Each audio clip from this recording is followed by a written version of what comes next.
আসসালামু আলাইকুম ওয়া রাহমাতুল্লাহি ওয়া বারাকাতুহু।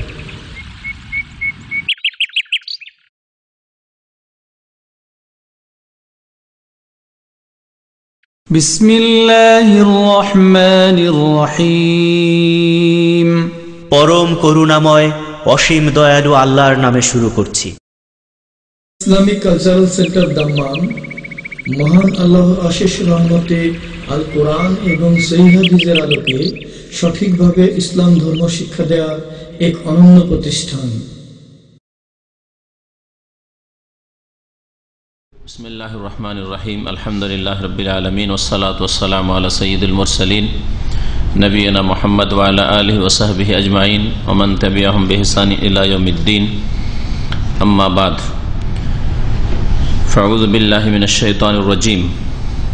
ফাযালিকুমুল্লাহু রাব্বুকুমুল হক ফামাযা বা'দাল হক্কি ইল্লা আদ-দালাল ফাআন্না তুসরাফুন।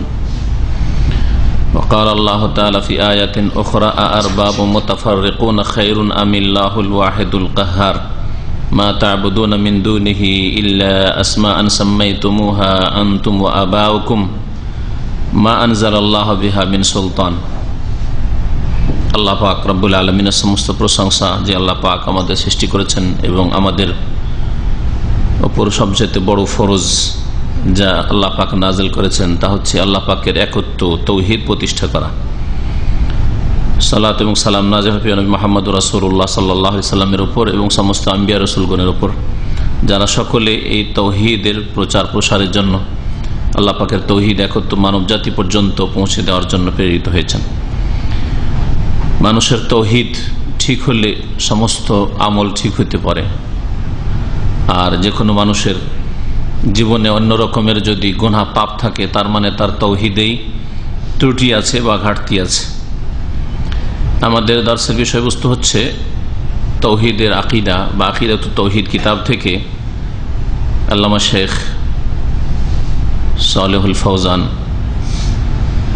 হাফেজাহুল্লাহ তাআলা লিখছেন তৌহিদের রুবুবিয়াত সম্পর্কে। আল্লাহ পাক রব্বুল আলামিনের প্রভুত্বের ক্ষেত্রে তৌহিদ অর্থাৎ আল্লাহ পাকের কাজে আল্লাহ পাক এক ও একক, এই বিষয় সম্পর্কে যে মানুষকে আল্লাহ পাক এই বিশ্বাসের ওপর সৃষ্টি করেছেন যে মানুষ এমনকি সমস্ত সৃষ্টি আল্লাহ পাকের প্রভুত্বকে স্বীকার করে প্রাকৃতিকভাবে। এটি হচ্ছে প্রাকৃতিক বিষয়, আমরুন ফিতরি। আর শিরক যদি কারো মধ্যে এসে থাকে তাহলে সেটা তার মধ্যে বহিরাগত কোনো কারণে, পারিপার্শ্বিক অবস্থার কারণে তার মধ্যে ঢুকে পড়েছে।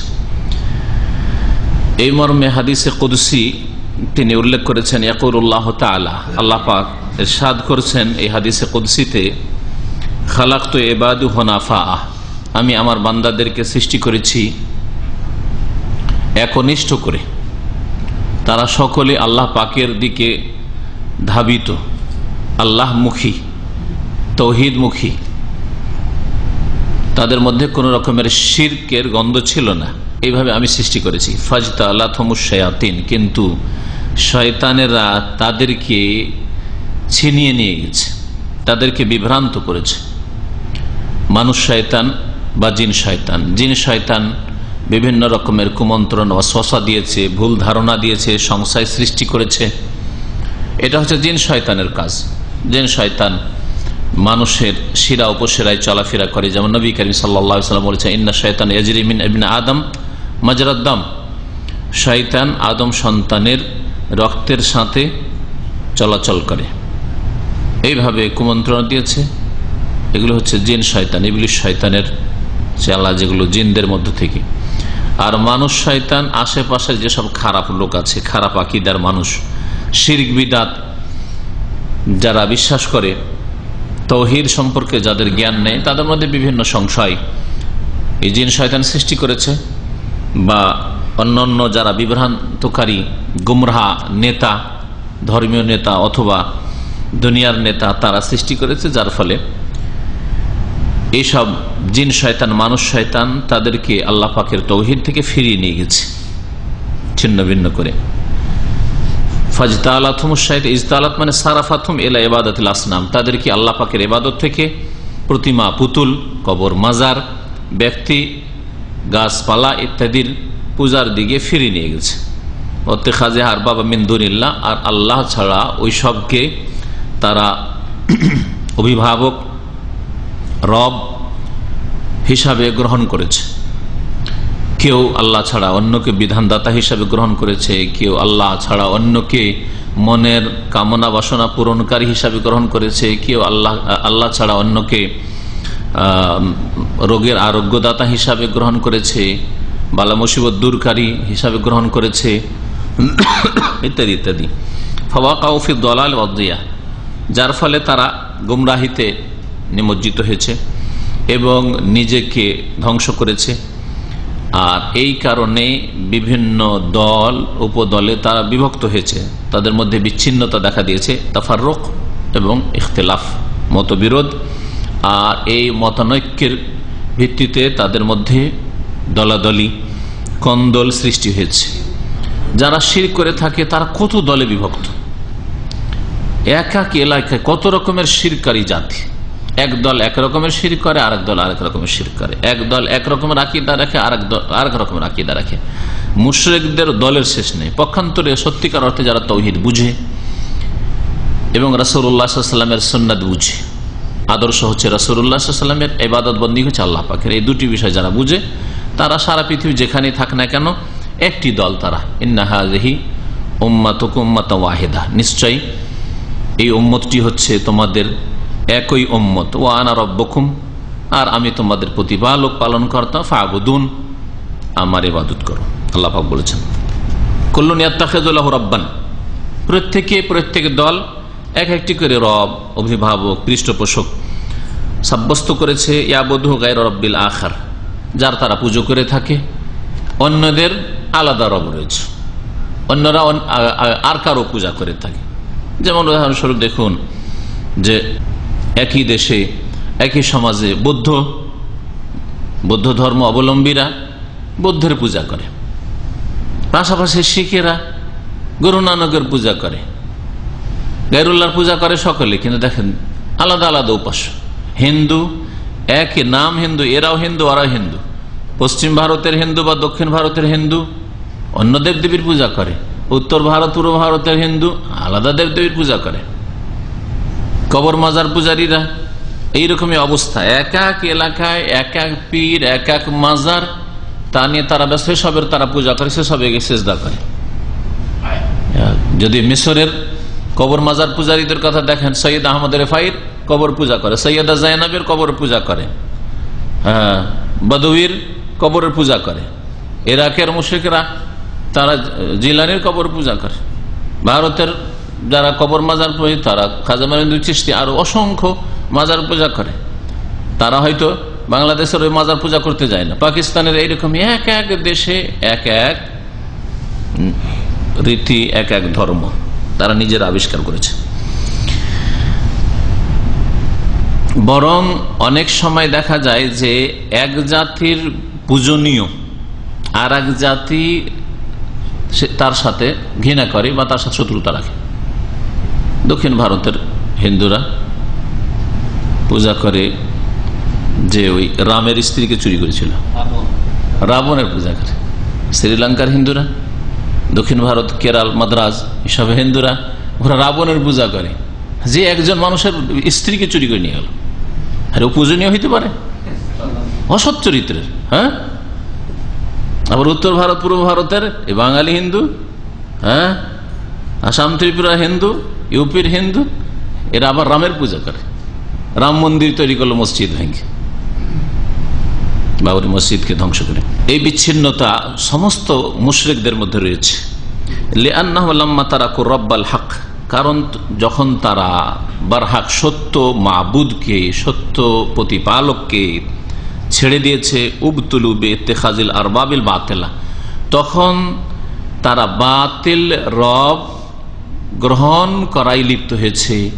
এবং এইভাবে আল্লাহ পাক তাদেরকে বিভ্রান্তির দিকে ঠেলে দিয়েছেন। মানুষ যখন বিভ্রান্তির দিকে চলে যায়, আল্লাহ পাক রব্বুল আলামিন তখন তাদেরকে অসহায় ছেড়ে দেন, যাও কুলিল হাক্কু মির রাব্বিকুম, হে নবী জানিয়ে দাও যে সত্য আগত হয়েছে তোমাদের রবের পক্ষ থেকে। সত্য হচ্ছে তাওহীদ, একত্ব, অন্নেস।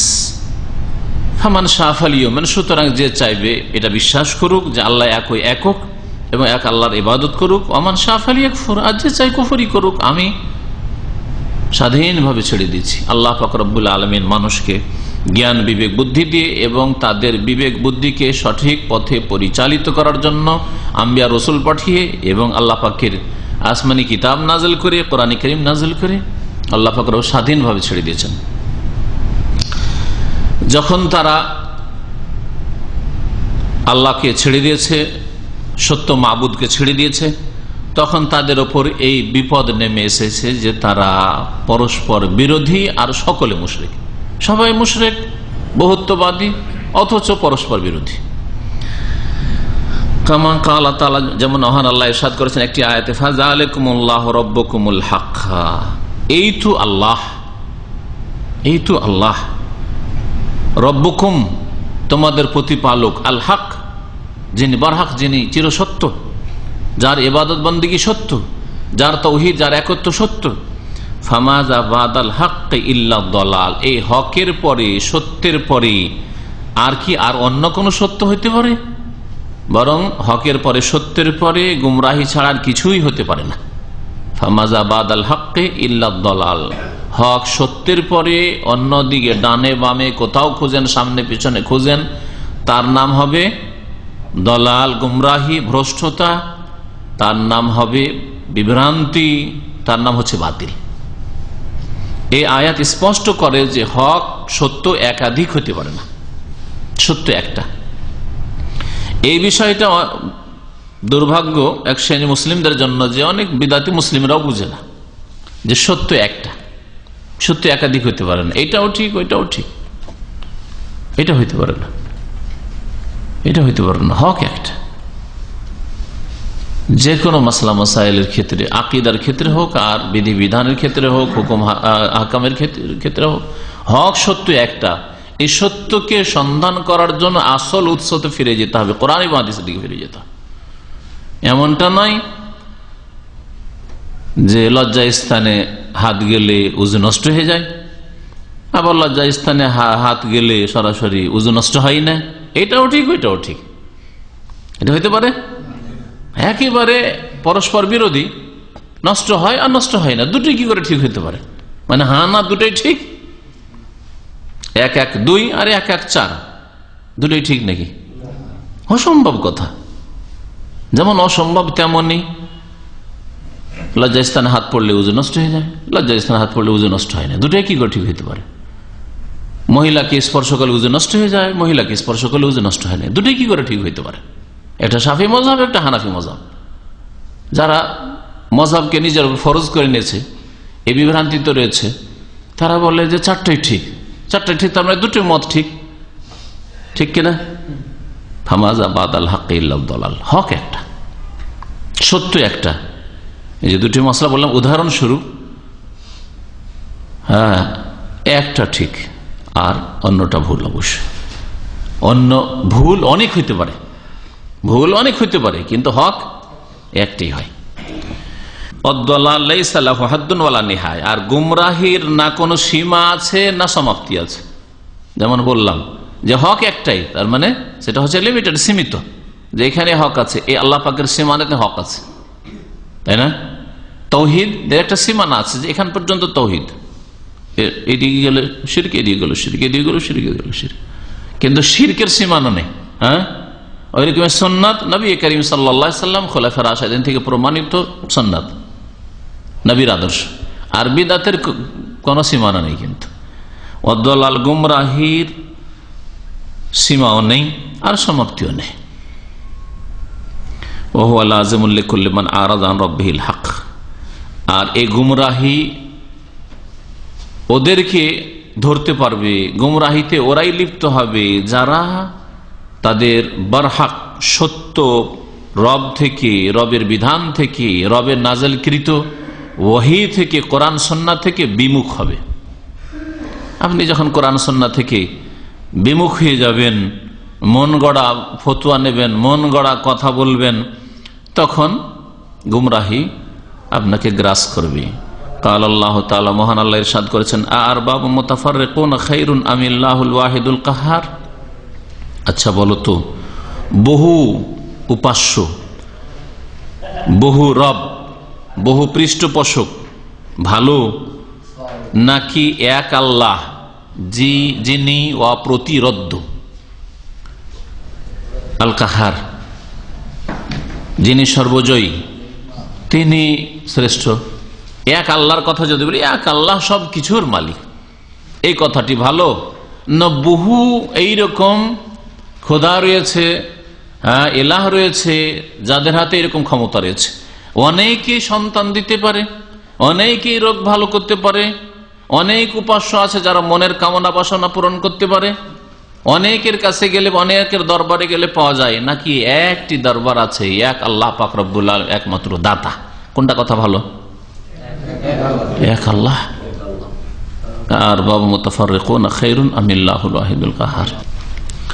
মা তা'বুদুনা মিন দুনিহি ইল্লা আসমাআন, আল্লাহ পাক বলছেন তোমরা আল্লাহকে বাদ দিয়ে যেসবের পূজা করে থাকো সেগুলিতে কিছু নাম মাত্র, যে নামগুলি সাম্মাইতুমুহা আনতুম ওয়া আবাউকুম, তোমরা এবং তোমাদের পূর্বপুরুষ বাপদাদারা এসব নাম আবিষ্কার করেছো, নাম রেখেছো। হ্যাঁ, এ হচ্ছে দেবতা, এ হচ্ছে দেবতা, এ হচ্ছে দেবী, এ হচ্ছে ওলি, এর কাছে পাওয়া যায়, এর দরগাহে পাওয়া যায়, এগুলো তোমরা আবিষ্কার করেছো। সাম্মাইতুমুহা আনতুম ওয়া আবাউকুম, তোমরা এসব নাম রেখেছো। কে গৌসুল আজম আর গরিব নওয়াজ, এই নামগুলো কে রেখেছে? হ্যাঁ, দস্তগীর, হ্যাঁ, দাতা, এসব নাম কে রেখেছে? সাম্মাইতুমুহা আনতুম ওয়া আবাউকুম, তোমরা নাম রেখেছো, তোমাদের বাপ দাদারা এইসব নাম রেখেছে। মা আনজালাল্লাহু বিহা মিন সুলতান, এই নামগুলি আর এই উপাস্যদের কি আল্লাহ পাক রব্বুল আলামিন এই সব সম্পর্কে কোনো সনদ, কোনো দলিল প্রমাণ নাজিল করেননি, এর কোনো দলিল নেই। মহান উদ্ধারকারী গৌসুল আজম জিলানী, কে নামটা রাখলো? সাম্মাইতুমুহা আনতুম, তোমরা এই নামগুলি আবিষ্কার করেছো, তোমাদের বাপ দাদারই করেছো। আবাকুম মা আনজালাল্লাহু বিহা মিন সুলতান, আল্লাহর কোন সনদ নাযিল করেছেন, কোন কোরআনের আয়াতে হাদিস দেখাতে পারবে? গৌসুল আজম, মহান উদ্ধারকারী জিলানী। গরিব নওয়াজ মানে গরিবের দাতা। তোমরা তোমাদের বাপ দাদার সব নাম আবিষ্কার করেছো। লক্ষ্মী দেবী বিদ্যার দেবী, হ্যাঁ, কি বলছেন? সরস্বতী দেবী বিদ্যার দেবী হিন্দুদের, আর লক্ষ্মী দেবী তাদের রুজি রিজিকের দেবী। আর এক শ্রেণীর মূর্খ মুসলিমের বলে আমার এই মেয়েটা লক্ষ্মী, আমার ছেলেটা লক্ষ্মী। এটা হিন্দুদের অনুকরণ না? কেন বলবেন আপনার ছেলে মেয়েকে লক্ষ্মী? সে কি কথা, আপনি নকল করছেন মুশরিকদের কথা, যে লক্ষ্মী দেবী রিজিক দেয় ওরা বলছে, আপনি বলছেন এই মেয়েটা যখন থেকে এসছে আমার রিজিকে বরকত হয়েছে, মানে ওই লক্ষ্মী থেকে যেন রিজিকটা এসছে।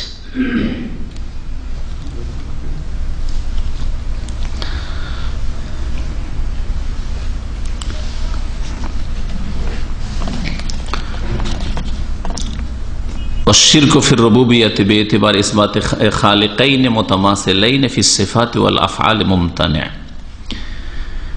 এখান থেকে লেখক শিরক সম্পর্কে বলছেন, আল্লাহ পাক রব্বুল আলামিনের প্রভুত্বে যে শিরক মানুষ করতে শুরু করেছে, এটা যদি এইভাবে ধরেন যে দুই স্রষ্টা রয়েছে, সৃষ্টিকর্তা রয়েছে,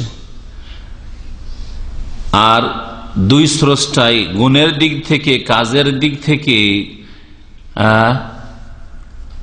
একই রকমের, মানে একই রকম ক্ষমতা রাখে। এই স্রষ্টা, এই সৃষ্টিকর্তা যেমন ক্ষমতা রাখে, ওই সৃষ্টিকর্তাও তেমন ক্ষমতা রাখে। এই সৃষ্টিকর্তার যেমন গুণ আছে, ওই সৃষ্টিকর্তার গুণ আছে। প্রথম কথা, দুই বা তার বেশি সৃষ্টিকর্তা সাব্যস্ত করা। আবার তাদের এই গুণগুলি রয়েছে, তাদের এই কাজগুলি রয়েছে সমান, এর মধ্যে ক্ষমতা আছে, এর মধ্যে ক্ষমতা আছে। ছেলে মেয়ে যেমন আব্দুল কাদের জিলানী দিতে পারে, বড় পীর দিতে পারে, তেমন খাজা মঈনুদ্দিন চিশতি দিতে পারে। সৃষ্টিকর্তা যদি এইরকম বলেন, তাহলে দুটোই গুণের ক্ষেত্রে, কাজের ক্ষেত্রে একই রকমের, একই পর্যায়ের হবে। এটা লেখক বলছেন মুমতানে, মানে এটা হচ্ছে অসম্ভব, ইম্পসিবল। এটা হইতেই পারে না। দুইজন যদি ক্ষমতার দিক থেকে সমান হয়, আল্লাহ পাক বলছেন লাউ কানা ফিহিমা আলিহাতুন ইল্লাল্লাহ লা ফাসাদাত, আল্লাহ ছাড়া যদি পৃথিবীতে একাধিক উপাস্য হতো তো পৃথিবীতে অবশ্যই বিপর্যয় সৃষ্টি হতো। আগে বিস্তারিত বিষয়টাকে বুঝাবে, শুধু সংক্ষেপে এটাকে বোঝানোর জন্য বলছি যে দুইজন যদি ইলাহ মাবুদ হয়, দুইজন যখন হবে বা দুই মাবুদ হবে, তখন দুটো সমান না একটা বেশি শক্তিশালী একটা কম? এটা হইতে পারে, ওটা হইতে পারে, ধরে নেন, মানে বোঝানোর জন্য। যদি বলেন যে না, একটা বেশি শক্তিশালী একটা কম শক্তিশালী, দুটাই সৃষ্টিকর্তা, দুটাই ছেলে দিতে পারে আর দুটা রোগ ভালো করতে পারে, একটা বেশি শক্তি একটা কম শক্তিশালী, তাহলে যে কম শক্তিশালী সে কখনো উপাস্য হইতে পারে না, মাবুদ হইতে পারে না, কারণ সে শক্তিশালীর কাছে হার মানতে বাধ্য যখন দুর্বল। তাহলে যে দুর্বল অন্যের কাছে, সে কখনো মাবুদ, সে সৃষ্টিকর্তা হইতে পারে না। আর দুটোই যদি সমপরিমাণ শক্তিশালী হয়, তাহলে পৃথিবী একই রকম ভাবে চলে আসছে। এতকাল ধরে মানব জাতির ইতিহাসে, দুনিয়ার উত্থান পতনের অনেক ইতিহাসে লেখা হয়েছে, আসমান জমিন আর সূর্য চন্দ্র নক্ষত্রের উত্থান পতনের কোন ইতিহাসে লেখা হয়নি। বিশ্বযুদ্ধ, প্রথম বিশ্বযুদ্ধ, দ্বিতীয় বিশ্বযুদ্ধ, আরো কত আগের যুদ্ধ, হিন্দুদের যেসব যুদ্ধ হয়েছে, কুরুক্ষেত্র, আর কত কিসের যুদ্ধ, হিন্দু আর ওই বৌদ্ধদের যুদ্ধ, বহু যুদ্ধ, পশ্চিমা দেশে রোমানদের যুদ্ধ আর পারস্য যুদ্ধ, যেসব যুদ্ধের কথা সূরা রুমে, কত যুদ্ধ হয়েছে, তাই না? এবং যুদ্ধে উত্থান পতন হয়েছে, একদল ক্ষতিগ্রস্ত হয়েছে বা ধ্বংস হয়েছে, আর একদল বিজয় লাভ করেছে। তো পৃথিবীতে যদি দুই এলাহ হইতো আর দুটোই সমান শক্তির, ভাগ করে, যেমন বর্ডার ভাগ হয়ে আছে আজকাল, অনেকগুলি দেশ আর অনেকগুলি দেশের মালিক শাসক রয়েছে, রাষ্ট্র অধিনায়ক রয়েছে, সেই জন্য প্রত্যেক দেশের বর্ডার আছে আর আলাদা আলাদা ক্ষমতা আছে। আর এই ক্ষমতায় কোন রকম অ্যাডজাস্ট করে চলতে চলতে কোনো এক যুগে অবশ্যই টেনশন শুরু হয় আর যুদ্ধ বাঁধে। এসব হচ্ছে না? হচ্ছে, অনেক হয়েছে আর অনেক হচ্ছে আর হবে কিয়ামত পর্যন্ত। তাহলে যদি দুই এলাহ, দুই খোদা, দুই মাবুদ, দুই রব বা তার বেশি যদি পৃথিবীতে হইতো, তাহলে আলাদা আলাদা বর্ডার হইতো, আলাদা আলাদা তার, এগুলো আমার এরিয়া, এক আল্লাহ, আর এক আল্লাহর আর এক রবের আর এক এরিয়া, এইসব হইতো। আর তারপরে চলতে চলতে অ্যাডজাস্ট করে, কম্প্রোমাইজ করে চলতে চলতে আর বা কোনো দিন একটা শুরু হইতো, সংঘর্ষ শুরু হইতো, এরকম কিছু হইতো, তা তো জানা যায় না। তাহলে বোঝা গেল যে এলাহ একমাত্র এলাহ ওয়াহিদ, এক ও একক, আল্লাহর কোন শরীক নেই, তিনি আল্লাহ। ওয়াইন্নামা যাহাবা বাযুল মুশরিকিন ইলা আন্না মাবুদাতিহিম তামলিকু বাযা তাসাররুফাত ফিল কাউন। মুশরিকরা যে শিরক করেছে, এই মুশরিকরা মনে করে যে তাদের মাবুদগুলি, তাদের দেবদেবী হোক আর পীর ওলির নামে হোক আর বুজুর্গের নামে হোক, নেক লোকের নামে হোক, এরা পৃথিবীতে বেশ কিছু নিয়ন্ত্রণ তারা রাখে, বাযুত তাসাররুফাত, কিছু নিয়ন্ত্রণ রাখে। আর এদেরকে নিয়ে শয়তান ছিনিমিনি খেলা করেছে। ওয়াকাদ তালাবা বিহিমুশ শায়তান ফি ইবাদাতি হাযিহিল মাবুদাত, এই মাবুদগুলি, বাতিল মাবুদগুলির পূজায় শয়তান তাদেরকে নিয়ে খেলাধুলা করেছে। ফাতালাবা বিকুল্লি কওমিন আলা কাদরি উকুলিহিম, প্রত্যেক জাতিকে নিয়ে জিন শয়তান ওইভাবে খেলা করেছে যেমন তাদের বিবেক বুদ্ধি, যেই জাতির বিবেক বুদ্ধি যে দিয়ে গেছে ওদেরকে ওই নিয়ে খেলাধুলা করেছে। যেমন একদল মনে করলো যে মৃত ব্যক্তি যারা সৎ লোক, ওলিউল্লাহ, তারা মারা গেলে তো মরে না, আর এদের শ্রদ্ধা মানে এদেরকে সেজদা করতে হবে, এদের কাছে চাইতে হবে, এরা দিতে পারে, এরা আল্লাহ পর্যন্ত পৌঁছাতে পারে, এরা ওসিলা, এই রাস্তা দিয়ে শয়তান এদেরকে নিয়ে খেলা করেছে। বলছেন তায়ফাতুন, একদল মুশরিক, দাআহুম ইলা ইবাদাতিহা, তাদেরকে শয়তান এইসবের ইবাদতের দিকে, বাতিল মাবুদের পূজার দিকে আহ্বান করেছে, মিন জিহাতে তাজিমিল মাউতা, মৃতরা নেক লোক হলে তাদের তাজিম সম্মান করতে হবে, সম্মান করতে হবে। যেমন এক ভাই জিজ্ঞেস করেছেন ফেসবুকে, আর উত্তরটা লেখা হয়নি, মনে পড়ে গেল, বলছে শানে বেলায়েত আর শানে রেসালাত। এই যে কথাগুলি আবিষ্কার করা, শানে বেলায়েত, শান মানে হচ্ছে মর্যাদা, ওলির শান, ওলির মর্যাদা। ওলির মর্যাদা মানে তারা মনে করে যে ওলিরা মারা যায় না, মরে না, আরো শক্তিশালী হয়। ওলিরা দিতে পারে, ওলিরা দুনিয়ার নিয়ন্ত্রণ করতে পারে, হ্যাঁ, ওলিরা দুনিয়ার খোঁজ খবর রাখে, দুনিয়াকে ধরে রাখে। সামদেশে গান বাজনা হচ্ছে আর আল্লাহ পাক ধ্বংস করতে চাইছেন, আর এই পাগলা পীর, হ্যাঁ, আল্লাহর ওলি চলেছে, ধরে রাখবে, আল্লাহকে ধ্বংস করতে দেবে না। কাল্পনিক কথা বলছি নাকি, মন গড়া কথা না? কিতাবে আছে, কোন কিতাবে আছে? কোরআন হাদিসের কিতাবে, হ্যাঁ, পীর ভণ্ডদের কিতাবে। আর যাদেরকে হক্কানি পীর বলা হয়, চরমনাইদের কিতাব আছে, চরমনাইয়ের কিতাবে আছে। আমি জানি না চরমনাইয়ের আলোচনায় তেরে পড়ে শুনিয়েছি কিনা, হয়তো শুনিয়েছি। চিন্তা করুন তো আপনি, দেখি আল্লাহ ধ্বংস করছেন গান বাজনার জন্য, শিরক কুফরির জন্য। কোন সময় এগুলো তুলে ধরেনি, কারণ এই তৌফিক হয়নি তো তাদেরকে শিরক বুঝার, যে শিরক যে জুলম নাজিম, গান বাজনা হচ্ছে তাই আল্লাহ পাক ধ্বংস করছে। হইতে পারে আল্লাহ পাকের আযাব গান বাজনাও যদি বেশি বেড়ে যায়, হইতে পারে আযাব, এটা আমি অস্বীকার করছি না। কিন্তু এই গান বাজনার চাইতে অনেক বড় পাপ আছে, শিরক আছে, খুন করা আছে, জেনা আছে, অশ্লীলতা আছে, ইত্যাদি ইত্যাদি, আরো বহু পাপ রয়েছে, বেনামাজি হওয়া আছে। কখনো তাদেরকে এটা তুলে ধরলেন না যে বেনামাজি সেজন্য আল্লাহ পাক চলে, হ্যাঁ, ওই দেশকে ধ্বংস করছেন। সাম দেশে আল্লাহর আযাব আসছে কিসের জন্য? সেখানে গান হচ্ছে ওই জন্য। আর এ ওলি ধ্বংস করতে দেবে না, তো ধরে রাখবে, আসমান জমিনকে ধরে রাখবে।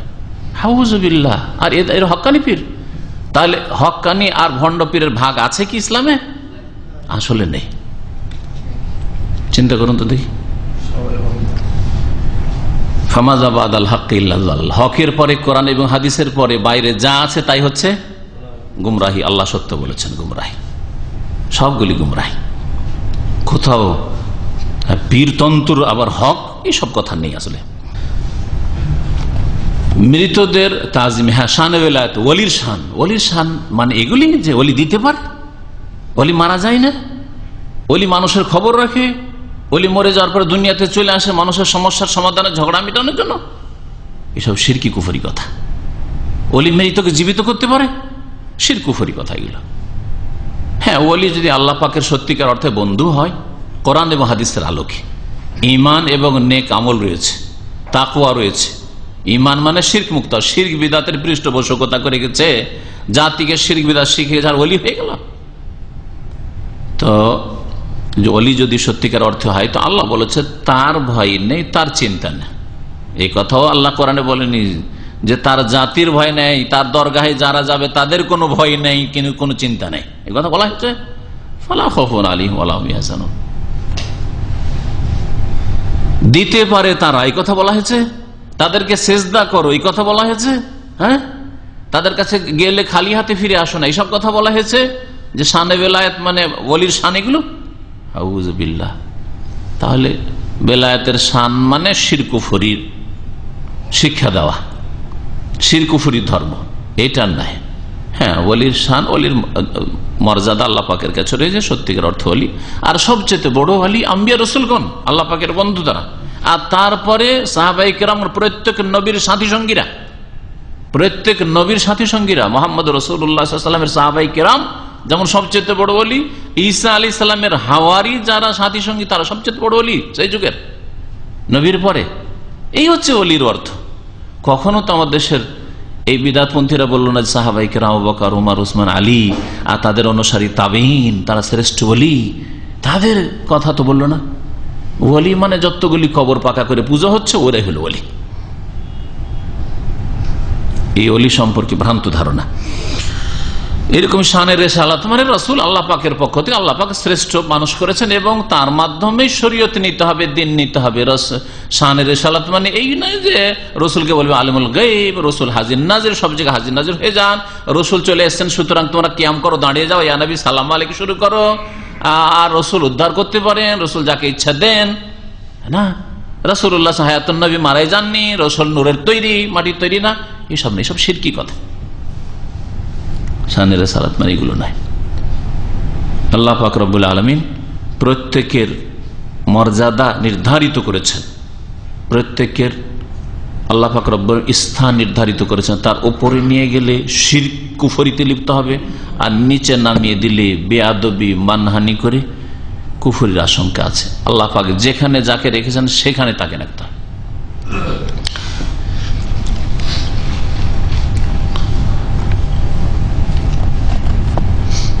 এই গুমরাহ লোকেরা মৃত ব্যক্তিদের তাজিম করতে গিয়ে আল্লাযিনা সাওয়ারু তিলকাল আসনাম, এই মূর্তিগুলি তারা তৈরি করেছে। তাদের আনুমানিক ছবি অঙ্কন করে, আনুমানিক সেই যুগে হইলে সেই যুগে তারা কেমন ছিল, আর আসলে এগুলি কাল্পনিক সবগুলি। এই যুগের পর যুগ যে চলে আসছে মূর্তি পূজা, এই নয় যে এই লোকটা ওই রকমই ছিল আর এই লোক ওরকম ছিল, আর এটাও জরুরি না যে এই নামে কোনো লোকও ছিল, অনেকগুলি কাল্পনিক। আর যদি থাকেও সেই লোক সৎ, তার মানে এই নয় যে আল্লাহ পাকের দিনে এরকম অনুমতি আছে যে কোনো মানুষ মারা গেলে সৎ লোক হলে তার প্রতিমূর্তি তৈরি করে পূজা করো, অথবা তাকে মাটি দিয়ে দাফন করে তার কবরটা পাকা করে চাদর ফুল চড়িয়ে আর তাকে সেজদা করা শুরু করো। এই অনুমতি আল্লাহ পাক কখনো দেননি। কোন জামানার দিনে আম্বিয়া রাসূলগণের মাধ্যমে আল্লাহ পাক এই শিরকের দিন নাযিল করেননি।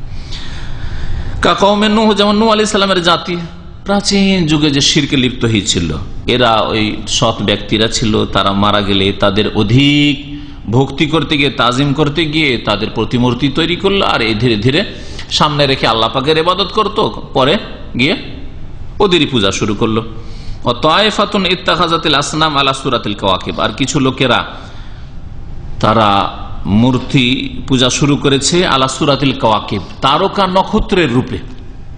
তারকা পূজারী অনেক ছিল, যাদেরকে বিশেষ করে সাবি বলা হয়েছে। সাবি, যে যারা এদের সম্পর্কে তাফসীরকাররা বলেছেন যে এরা তারকা পূজারী, নক্ষত্র পূজারী ছিল। আর এইগুলো পারস্য দেশে, ভারত উপমহাদেশে ছিল আর আছেও। আল্লাতী জামু আন্নাহা তুআসতিরু আলাল আলাম, তাদের ধারণা যে এই বিভিন্ন তারকা নক্ষত্রগুলি পৃথিবীর ওপর প্রতিক্রিয়া সৃষ্টি করে, এগুলির ক্ষমতা আছে। সুতরাং যেগুলির ক্ষমতা আছে সেগুলি পূজার যোগ্য। এই থিওরিটাই কাজ করেছে হিন্দু ধর্মের মূর্তি পূজার ক্ষেত্রে বা প্রত্যেক জিনিসের পূজার ক্ষেত্রে। এমনকি লিঙ্গ পূজা শুনেছেন না শোনেন নাই? লিঙ্গ পূজা কেন করে? এর মধ্যে ক্ষমতা আছে ভাই, লিঙ্গর মাধ্যমে প্রজন্ম, জেনারেশন। হ্যাঁ, তো যার মধ্যে যে তাসির ক্ষমতা আছে, হ্যাঁ, সেটাই পূজনীয়। গঙ্গা যমুনার পূজা কেন? গঙ্গা যমুনা যখন উথাল পাতাল শুরু হইল বর্ষাকালে, বন্যার সময়, কোথা থেকে কোথায় দেশকে দেশ দিল বন্যায় প্লাবিত করে ডুবিয়ে, কত ক্ষমতা। সুতরাং পূজনীয়। গঙ্গা যমুনায় গেল দেবী, পূজা শুরু হয়ে গেল। এইভাবে বিভিন্ন জিনিসের তারা পূজা শুরু করেছে। তার মধ্যে তারকাগুলি সম্পর্কে এরকম ধারণা তাদের ছিল। ফাজাআলু লাহা বুয়ুতান ওয়া সাদানা, সুতরাং তারা এগুলির জন্য মন্দির তৈরি করেছে, বুয়ুত, তারকা পূজা, কিন্তু তার জন্য ওদের ধর্মীয় কি বলা, যেটা বলা হয় ধর্মীয় শালা, অথবা বলবেন উপাসনালয়, এবং আর সেগুলির জন্য অনেক খাদেম আর সেবক সেবিকার ব্যবস্থা করেছে। অসংখ্য সেবক সেবিকা সেগুলির সেবায় নিয়োজিত আছে। এটাকে মনে করছে খুব পুণ্যের কাজ, খুব সওয়াবের কাজ, নেকির কাজ করছে। নারী পুরুষ কি যে পাপ চলছে শিরকের আড্ডাখানাগুলিতে, আল্লাহ পাক ভালো জানেন।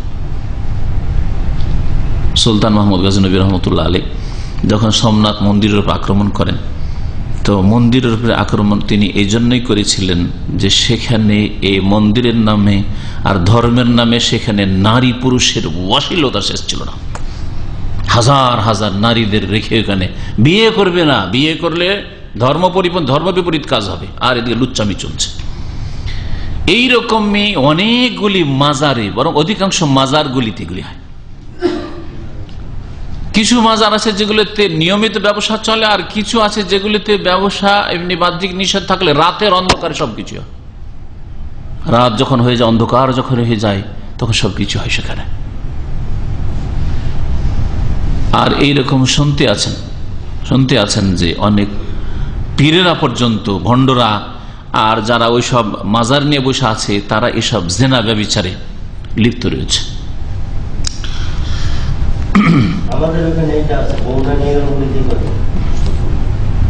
ওয়াখতালাফু ফি ইবাদাতিহিম লিহাযিহিল কাওয়াকিব, আর এইসব তারকা নক্ষত্র গ্রহের পূজা করতে গিয়ে তারাও যে এক ধর্মের ওপর থাকতে পেরেছে তা নয়। তাদের কেউ কেউ বিভিন্ন রাস্তা ধরেছে, এক দল এক রাস্তা ধরেছে। ফামিনহুম মান আবাদাশ শামস, এক দল রয়েছে যারা সূর্য পূজা করেছে, মানে সূর্যের পূজা করে, সকালবেলা সূর্যের দিকে মুখ করে পূজা দিবে। দেখি সূর্য পূজা। আপনার একটা ব্যায়ামের নাম শুনেছেন, যোগ ব্যায়াম। যোগ ব্যায়াম কোন মুসলিমের জন্য জায়েজ নাই। যোগ ব্যায়াম সূর্য পূজা, শুনে রাখেন ভালো করে। এই যোগ ব্যায়াম হিন্দু ধর্মযাজকরা শিখিয়েছে এবং তাতে হিন্দু ধর্মের বিভিন্ন দিক রয়েছে, এই নিয়ে গবেষকরা লিখেছেন। সুতরাং যোগ ব্যায়াম এটা হচ্ছে হিন্দুদের বিশেষ একটি পূজা, কোনো মুসলিমের জন্য জায়েজ নয়। সেই ব্যক্তি মুশরিক হয়ে যাবে, কারণ সেই যোগ ব্যায়ামে ওই সকালবেলা করতে হবে, সূর্যের দিকে মুখ করে ইত্যাদি বিভিন্ন দিক রয়েছে, যা নিয়ে অনেকদিন আগে আমি একটু গবেষণামূলক পড়াগুলি পড়েছিলাম। এক কথা, এটা হিন্দুদের ধর্মীয় শিক্ষা। এই ব্যায়াম এটা কোনো শরীর চর্চা নয়। শরীর চর্চার আগে এটা হচ্ছে শিরক কুফরি। ওয়ামিনহুম মান আবাদাল কামার, আর কতক মুশরিকরা তাদের রয়েছে যারা চন্দ্রের পূজা করেছে। ওয়ামিনহুম মান ইয়াবুদু গায়রাহুমা মিনাল কাওয়াকিবিল উখরা, আর অনেক এইরকম মুশরিকরা রয়েছে যারা সূর্য চন্দ্র ছাড়া অন্যান্য তারকা গ্রহের পূজা করেছে। হাত্তা বানাউলা হায়াকেল, এমনকি তারা এসবের জন্য তৈরি করেছে অনেক প্রতিমূর্তি। অনেক সময় ওই তারকার নামে, গ্রহের নামে বা নক্ষত্রের নামে একটা প্রতিমূর্তি তৈরি হয়েছে বা উপাসনালয় তৈরি হয়েছে। লিকুল্লি কাওকাবিন মিন হাইকালুন ইয়াখুসসুহু, প্রত্যেক তারকার নামে এক একটি প্রতিমূর্তি তৈরি হয়েছে বা এক একটি উপাসনালয় তৈরি হয়েছে। হাইকাল বলা হয় কাঠামোকে, বলা হয় প্রতিমূর্তিকে, বলা হয় প্রতিকৃতি, এসব অর্থে বিভিন্ন অর্থে ব্যবহার হয়ে থাকে। ওমিনহুম মান ইয়াবুদুন নার, আর তাদের অনেকে আছে যারা আগুনের পূজা করে, যেমন মজুস, অগ্নিপূজকরা। ওহুমুল মাজুস, এরা হচ্ছে অগ্নিপূজক। যে ফিরোজ গান্ধীর নাম শুনেছেন? ইন্দিরা গান্ধীর পুরুষ যে ফিরোজ, একে অনেক বেকুব মুসলিমেরা মনে করে ফিরোজ নাম তো মুসলমান নাম, তার মানে মুসলমান। ফিরোজ ছিল অগ্নিপূজক, মজুসি। যে মজুসি অগ্নিপূজক না, ফিয়া নাই, একেবারে অমুসলিম অগ্নিপূজক মজুসি ছিল। অগ্নিপূজক ফিরোজ বিয়ে করেছিল ইন্দিরা গান্ধীকে।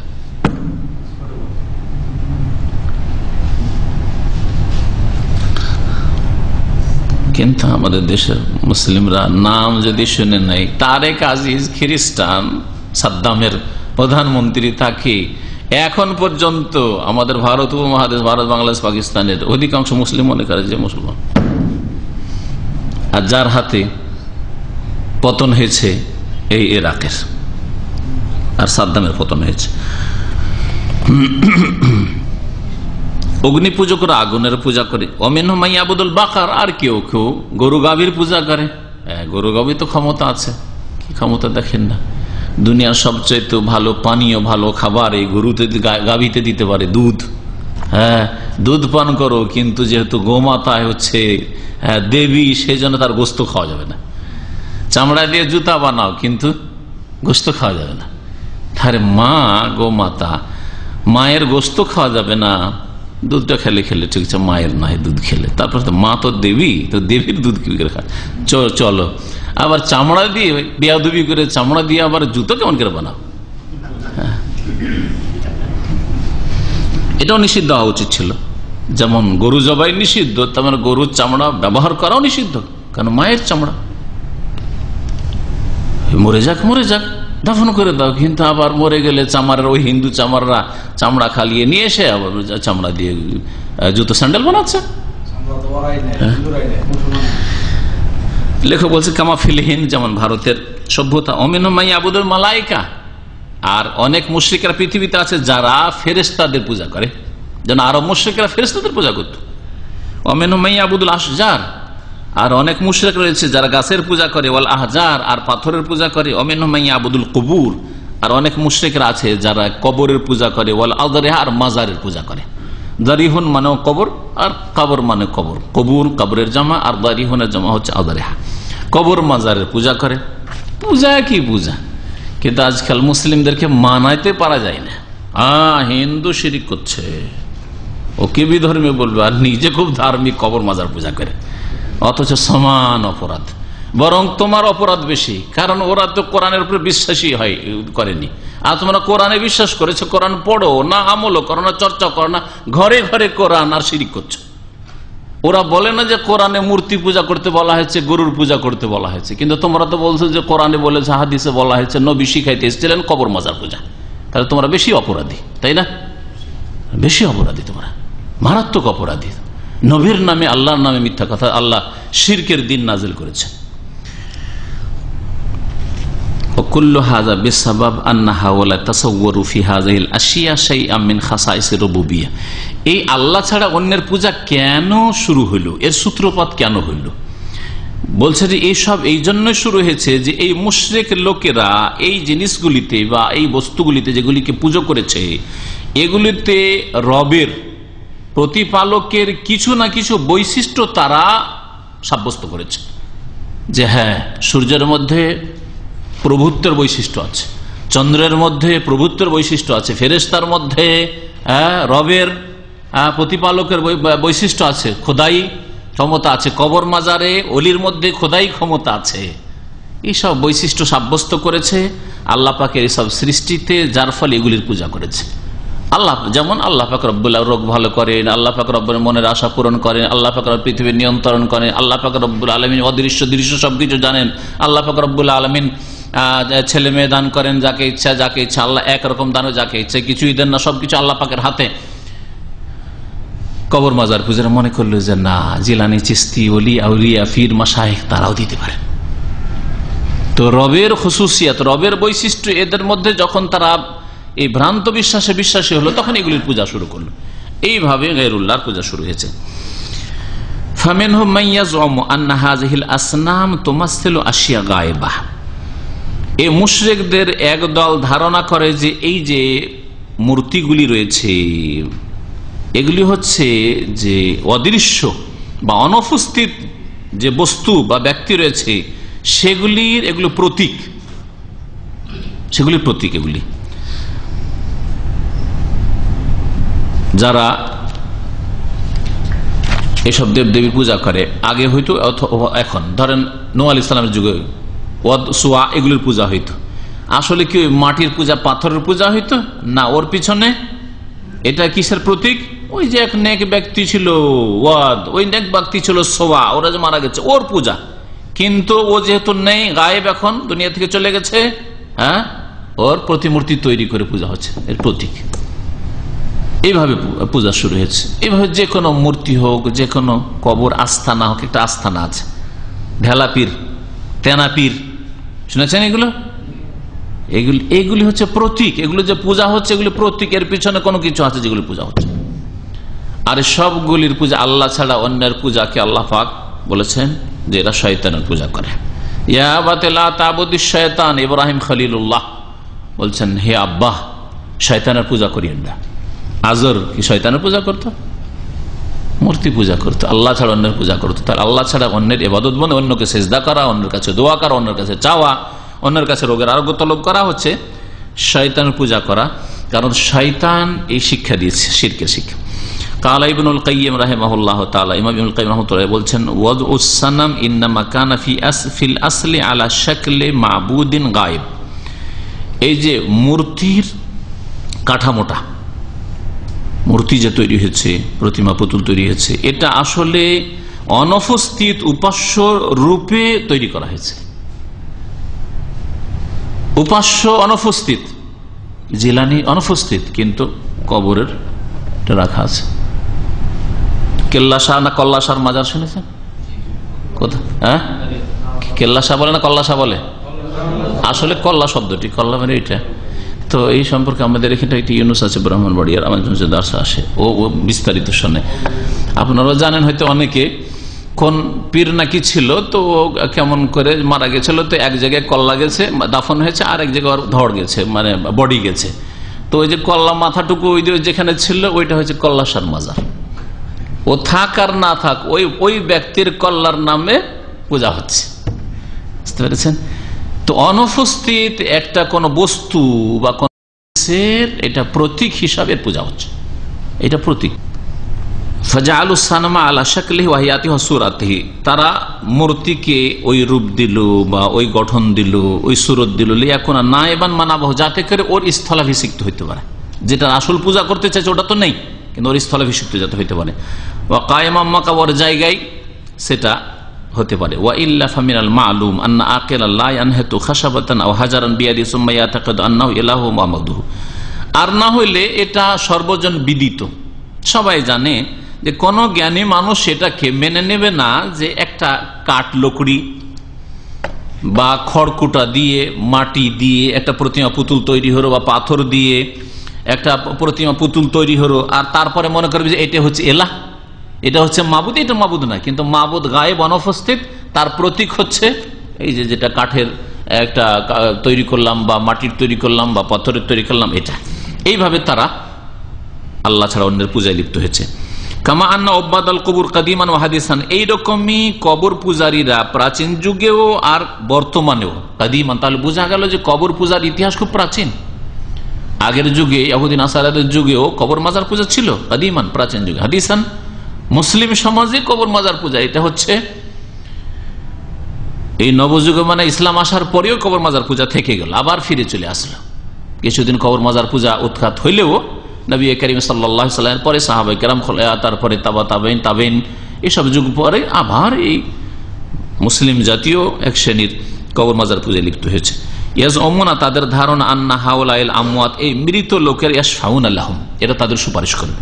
আব্দুল কাদের জিলানী, কেন তাকে সিজদা করি, কেন তাকে গৌসুল আজম বলি, কেন তার কাছে আশা রাখি যে তিনি আল্লাহর কাছে আমাদের জন্য সুপারিশ করবেন, ওসিলা হবেন।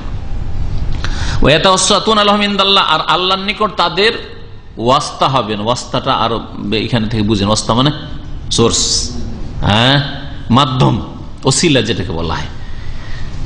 তাদের মাধ্যমে, আউলিয়ার মাধ্যমে আমরা আল্লাহ পর্যন্ত পৌঁছিব। ফি কাযায়ে হাওয়াজিম, তাদের প্রয়োজন পুরা করার ক্ষেত্রে আল্লাহর কাছে সরাসরি আমরা পৌঁছিতে পারবো না, সরাসরি চাইলে আল্লাহর কাছে পাবো না।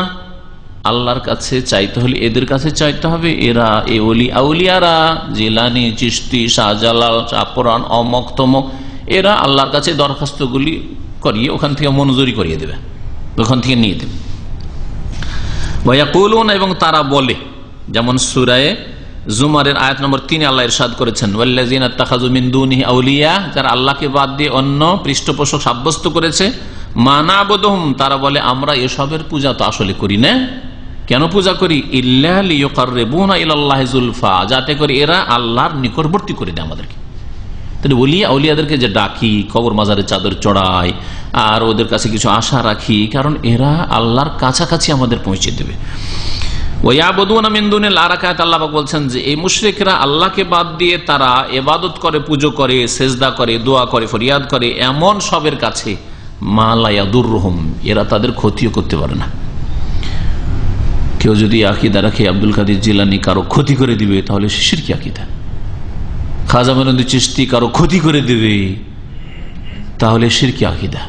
তাহলে আমাদের বেশি ক্ষতি করে দিত, কারণ আমরা তো নিষেধ করছি শিরক করতে। আমরা বলছি তারা মানুষ, তারা সেই যুগের হয়তো আলেম ছিলেন, নেক লোক ছিলেন, সৎ লোক ছিলেন, তাদের দ্বারা ভালো কাজ হয়েছে, আল্লাহ করুক তাদের দ্বারা ভালো কাজই হয়ে থাকে, এবং প্রত্যেকের আল্লাহ পাকের কাছে হিসাব হবে, যেমন অন্যদের হবে তাদেরও হবে। ভালো করে থাকলে অবশ্যই উত্তম পুরস্কার পাবে, কিন্তু প্রত্যেকে কেউ হিসাবের ঊর্ধ্বে না, আল্লাহ পাকের কাছে জবাবদেহের ঊর্ধ্বে কেউ না।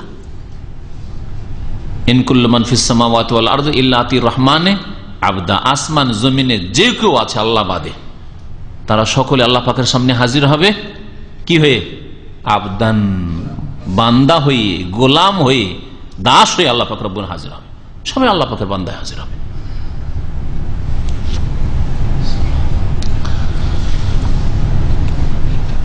এরা এমন কিছুর পূজা করে আল্লাহকে বাদ দিয়ে, এমন কিছুকে ডাকে, এমন কিছুর ইবাদত করে যারা তাদের ক্ষতিও করতে পারবে না আর যারা তাদের লাভও করে দিতে পারবে না। ওয়ালা ইয়ানফাহুম ওয়া ইয়াকুলুনা, এবং তারা বলে হাউলাই শুফাউনা ইনদাল্লাহ, এই কবর মাজার পূজারীরা বলে যে এরা আল্লাহর নিকটে আমাদের জন্য সুপারিশকারী, আল্লাহর কাছে সুপারিশ করে দেবে, আল্লাহর কাছে আমাদের জন্য উসিলা মাধ্যম হবে, আল্লাহর নিকটবর্তী আমাদের করে দেবে। কামান্না বাদা মুশরিকিল আরব ওয়ান নাসারা, আর কিছু আরব মুশরিকরা আর খ্রিস্টানরা ধারণা করত তাসাওয়ুরু ফি মাবুদাতিহিম, তাদের মাবুদ উপাস্যগুলি সম্পর্কে, আন্নাহু ওয়ালাদুল্লাহ, এগুলি আল্লাহ পাকের সন্তান। তাদের ধারণা যে উপাস্যগুলি আল্লাহ পাকের সন্তান, আল্লাহর ছেলে বা মেয়ে। মুশরিকুল আরব, যেমন আরব মুশরিকরা আবাদুল মালাইকা, ফেরেশতার পূজা করত। ফেরেশতাদের সম্পর্কে তাদের অস্পষ্ট একটা ধারণা, ক্লিয়ার ধারণা ছিল। ক্লিয়ার ধারণা যদি হইতো তাহলে ফেরেশতা আল্লাহ পাকের সৃষ্টি, আল্লাহ পাক রব্বুল আলামিন তারা শরীক না, তারা কিছু দিতে পারে না, বরং আল্লাহ পাক তাদের বিভিন্ন ডিউটিতে লাগিয়েছেন, এটা স্পষ্ট ধারণা এটা ছিল। কিন্তু না, ফেরেশতা নামটা জানতো, মালাইকা নামটা জানতো, আর মালাইকাদের তারা পূজা করত, আল্লাহর মেয়ে মনে করতো এদেরকে। এই আরো মুশরিকরা বলতো যে আলা আন্নাহা বানাতুল্লাহ, এই মালাইকা ফেরেশতারা হচ্ছে আল্লাহ পাকের বিটি, আল্লাহ পাকের মেয়ে। ও নাসারা খ্রিস্টান আবাদুল মাসিহ আলাইহিস সালাম, ঈসা মসিহ আলাইহিস সালামের পূজা করত, এবং তারা বলতো যে আন্নাহু ইবনুল্লাহ, সে হচ্ছে আল্লাহ পাকের পুত্র, সান অফ গড, অথচ তিনি স্লেভ অফ গড, আব্দুল্লাহ, আল্লাহ পাকের আব্দুল্লাহকে তারা ইবনুল্লাহ বানিয়ে দিল।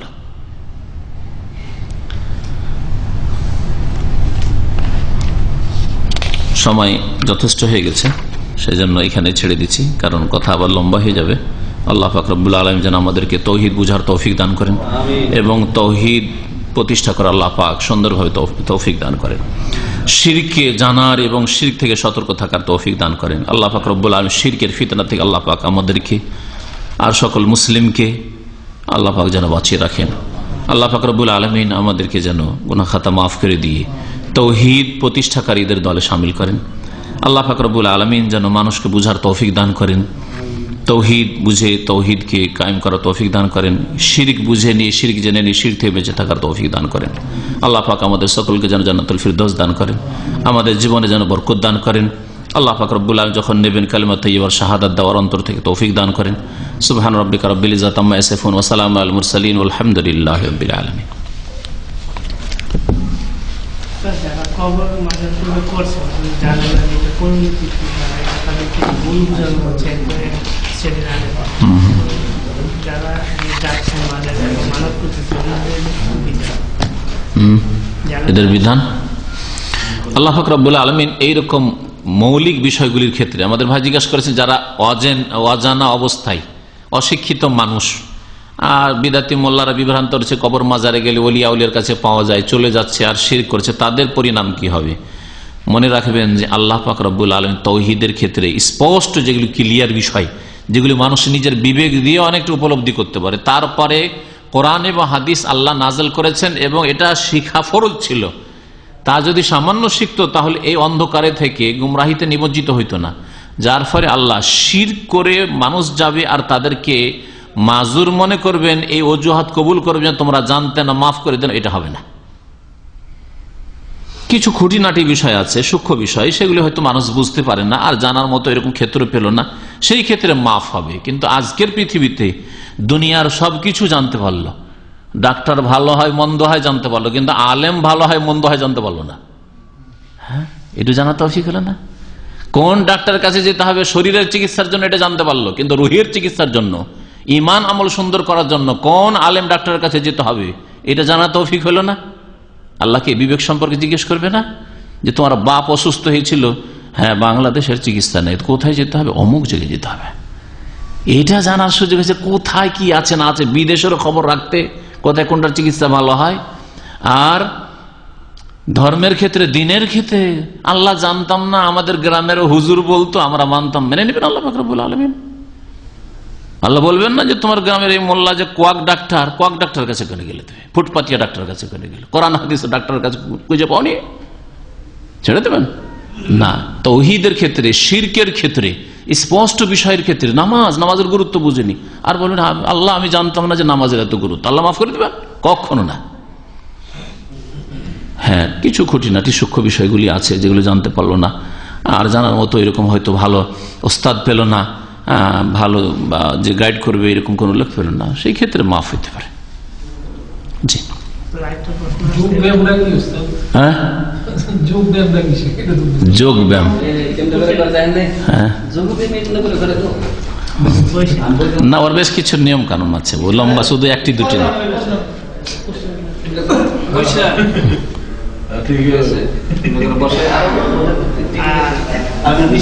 আপনারা মাঝে প্রথম শুনছেন যোগ ব্যায়াম, মনে করছে আপনারা তো শিখিয়ে দুনিয়ার খবর রাখেন। ইন্টারনেটে যোগ ব্যায়াম দিবেন, পুরো তরিকা চলে আসবে। যোগ ব্যায়াম, যোগা ইংলিশে দেবেন, যোগা, হ্যাঁ, যোগা এক্সারসাইজ অথবা আর কিছু থাকবে এরকম কিছু, ওয়াই দিয়ে ইংরেজিতে যোগা বলে। আলহামদুলিল্লাহ, যারা ইন্টারনেট ব্যবহার করে তাদেরকে বলছি যে যদি দেখতে হয়, হ্যাঁ প্রতারণা আছে, কিন্তু আপনি দিনের জিনিসটা জানলেন, আপনি যেটা শিরক। হ্যাঁ হ্যাঁ হ্যাঁ, তা ঠিক আছে, ঠিক। আল্লাহ হেফাজত করে। কি করেছে?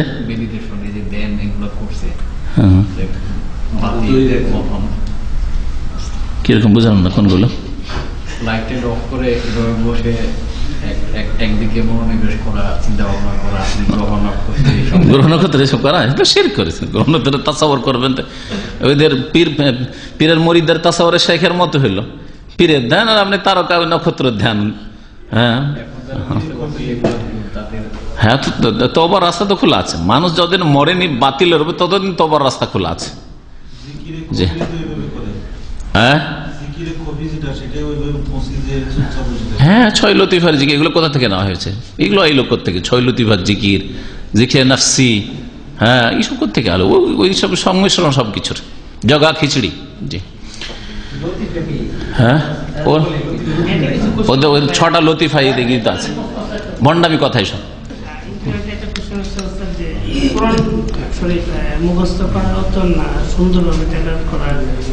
কোরআনে কারীমের অর্থ বোঝা সবচেয়ে উত্তম। কোরআনে কারীমের তেলাওয়াতটা করে নি, কারণ অর্থ বুঝবেন তার আগে পড়ে নেন, তেলাওয়াতটা করে নিয়ে মানে পড়তে পারছেন, তারপরে যেটা ফরজ সেটা হচ্ছে অর্থ বোঝা ফরজ, মুখস্থ করা ফরজ নয়।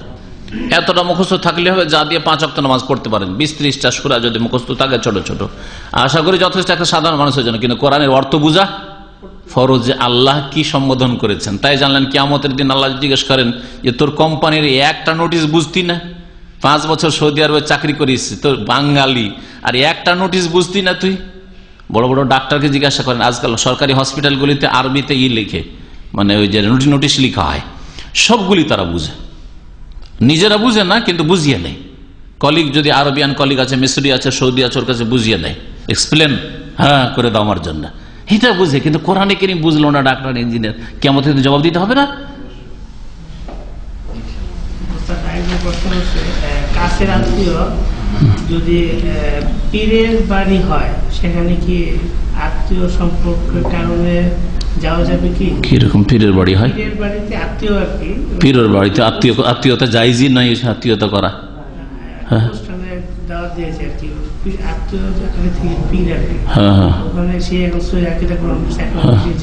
ওখানে গিয়ে আগুনের কাছে গেলে আগুনে জ্বলার আশঙ্কা আছে। আর পীরের বাড়িতে গিয়ে নিজের দাওয়াত হয়তো পেশ করতে পারবে না। যদি নিজের দাওয়াত পেশ করতে না পারে তাহলে সেখানে যাওয়া জায়েজ নাই। হ্যাঁ, যদি আশা থাকে যে আমার প্রভাব আছে আর সেখানে গিয়ে আমি আমার দাওয়াত পেশ করতে পারবো, তাহলে তার জন্য যাওয়া উচিত। সে যাবে, যাতে করে এই জাহান্নামের রাস্তায় যারা চলে গেছে তাদেরকে কোনো রকম উদ্ধার করার জন্য একটু চেষ্টা করতে পারে, দাওয়াতের কাজ এক কথা করতে পারে, আর তাদের হিতাকাঙ্ক্ষী হয়। কিন্তু বন্ধুত্ব বজায় রাখার জন্য আর আত্মীয়তাকে ঠিক রাখার জন্য বিদাতীদের সাথে সম্পর্ক রাখবে, এটা কখনো জায়েজ না।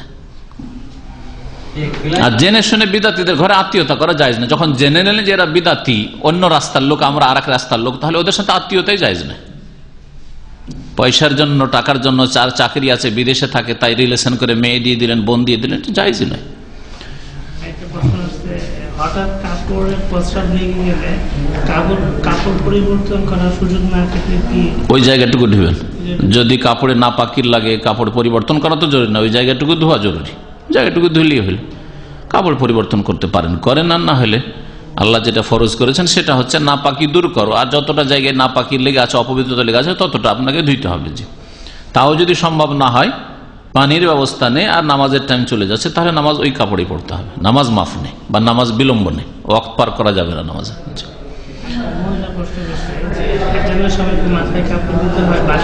আজানের সময় মাথায় ফট করে মহিলারা কাপড় দেয়, ছোট কাল থেকে দেখতাম, একটি বিদাত। আজানের সময় কাপড় দিতে হবে আর বাকি টাইমে কাপড় খোলা রাখতে হবে, এটা কোথায় পেলেন? যদি দেবর টেবর ভাসুর থাকে, গায়ের মহারাম পুরুষ বাড়িতে থাকে, তো সবসময় মাথায় কাপড় দিয়ে রাখতে হবে। আর যদি বাড়িতে গায়ের মহারাম কেউ না থাকে, শুধু স্বামী আছে আর নিজের ছেলেরা মেয়েরা আছে, জামাই আছে, আপন জামাই, তাহলে তাদের সামনে মাথায় কাপড় দেওয়া জরুরি না। যদি আমাদের সমাজের জামাইয়ের সামনে মাথায় কাপড় দিতে হবে, কিন্তু জামাই সামনে ওই রকমই যেমন আপনার ছেলেদের সামনে একই রকম, সে আপনি লজ্জা করছেন সেটা আলাদা কথা, কিন্তু শরীয়তের বিধান এটা জেনে রাখা উচিত। যারা মাহারাম, যাদের সাথে স্থায়ীভাবে বিবাহ হারাম, তাদের সামনে অতটা শরীরের অঙ্গ খুলতে পারবেন যতটা মহিলার সামনে খুলতে পারে। মাথার কাপড় রাখতে পারবেন, হাত আপনার কনুই পর্যন্ত বা তার একটু খুলতে পারবেন, হাঁটুর নিচে পর্যন্ত পায়ের অংশ ইত্যাদি আর কি মহিলারা খুলতে পারবে, যেমন মহিলার সামনে ঠিক তেমনই মাহারামদের সামনে। আর যদি গায়ের মাহারাম থাকে তাহলে সবসময় মাথায় কাপড় রাখতে হবে। আমাদের দেশে যে পারিবারিক অবস্থা, 5 ভাই একসাথে থাকে আর সাবালক দেবর আর একটা দুটো বউ আছে, আর বাড়িতে ঘুরতে হয়, রান্না করতে হয়, কাজ কাম করতে হয়, আর দেবরদের সামনে কখনো মাথার কাপড় রাখা যাবে না, কোনো সময় মাথার কাপড় খোলা যাবে না। তাহলে শেষ করা যাক, বলে দিচ্ছি, বলা হয়েছে সাল্লাল্লাহু আলাইহি ওয়া সাল্লাম।